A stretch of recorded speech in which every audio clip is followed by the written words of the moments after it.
Dhurandhar the revenge देखने के बाद अगर आपको भी लग रहा है कि ये कहानी कहीं न कहीं सच से जुड़ी है, तो आज हम जानेंगे इसकी पूरी सच्चाई। सिंध के दरोगा आला ने कहा कि पुलिस और जराइम पेशा अफराद के साथ क्या ये सब सच में हुआ था, और अगर हुआ था तो आज उस कहानी का एंड क्या है? दाऊद जिंदा है या मर गया? कितना असली कितना फिल्मी, और क्या सिर्फ इमोशन के लिए दिखाया गया? ये सब क्लियर करेंगे। चौधरी असलम। सबसे पहले बात करते हैं एसपी चौधरी असलम की। एक किरदार पाकिस्तान के एक असली पुलिस ऑफिसर से प्रेरित बताया जाता है। असल जिंदगी में भी वो हमेशा विवादों से घिरा रहा है। उस पर कई दिन दहाड़े एनकाउंटर और मर्डर के आरोप लगे थे, और अगर उसकी मौत की बात करें तो वो भी किसी फिल्मी सीन से कम नहीं थी। रियल लाइफ में उसकी हत्या 2014 में एक कार बम ब्लास्ट में हुई थी। जैसा फिल्म में दिखाया गया है, वैसे ही एक कार ने जानबूझ के उसकी गाड़ी को टक्कर मारी, और उसी के साथ हुआ एक भयानक धमाका जिसने उसकी कहानी को वहीं खत्म कर दिया।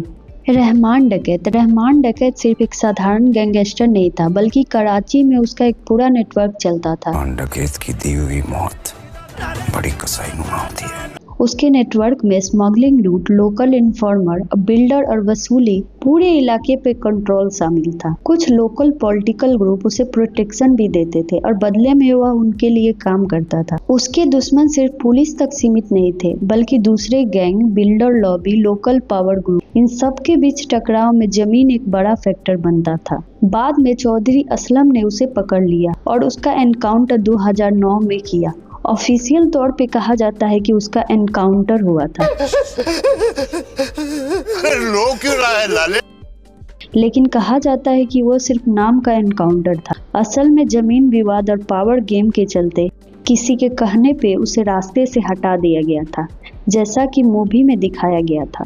Unknown gunman. अब बात करते हैं जावेद खनानी की। कहा जाता है कि वो फेक करेंसी प्रिंटिंग के धंधे में शामिल था, जैसा कि फिल्म में दिखाया गया। रियल लाइफ न्यूज में बताया गया है कि उसने छत से कूद के सुसाइड कर ली थी।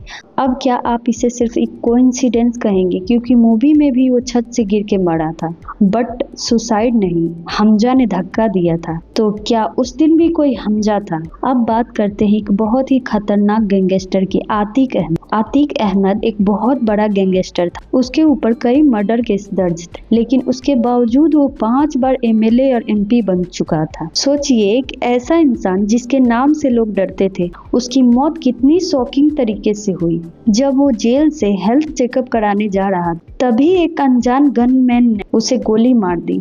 ये कोई फिल्मी सीन नहीं, बल्कि रियल लाइफ की घटना है, जैसा कि धुरंधर द रिवेंज फिल्म में बिल्कुल ऐसा ही दिखाया गया है। अब अगर इस मूवी की बात करें तो इसमें सबसे ज्यादा मिस्टीरियस और इम्पोर्टेंट किरदार अननोन गनमैन की है, क्योंकि कहा जाता है उन्होंने ना जाने कितने खतरनाक आतंकवादियों को खत्म कर दिया।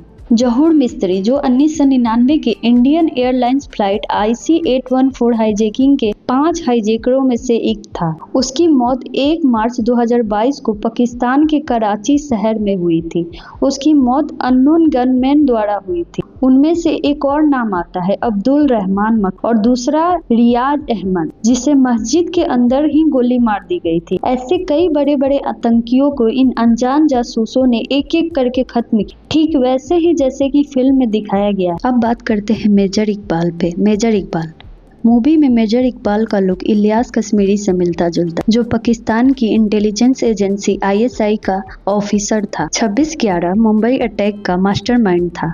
रियल लाइफ में उसकी मौत का जिम्मेवार अमेरिकी ड्रोन हमला बताया गया है। दाऊद इब्राहिम दिसंबर 2023 में एक खबर बहुत तेज थी कि उसे हॉस्पिटलाइज किया गया। रिपोर्ट्स का दावा था कि उसे अननोन लोगों ने जहर दिया, जिससे उसका शरीर धीरे धीरे काम करना बंद कर रहा था, जैसा कि मूवी में दिखाया गया है। ये कहना मुश्किल है कि वो मर चुका है या जिंदा है। पाकिस्तान के लिए दाऊद का वहां होना एक बड़ी डिप्लोमेटिक मुसीबत है, इसीलिए वो कभी भी उसकी मौत या मौजूदगी को कंफर्म नहीं करेंगे। अगर उसकी मौत हो भी जाती है तो शायद ये खबर दुनिया से महीनों या सालों तक छुपाई जाए। आज के लिए बस इतना ही। फिल्म में जो भी दिखाया गया है वो सिर्फ कहानी नहीं है, बल्कि कई असली घटनाओं से इंस्पायर्ड है, जहाँ सच और फिल्मी अंदाज को मिलाकर पेश किया गया है। मिलते हैं नेक्स्ट पार्ट में।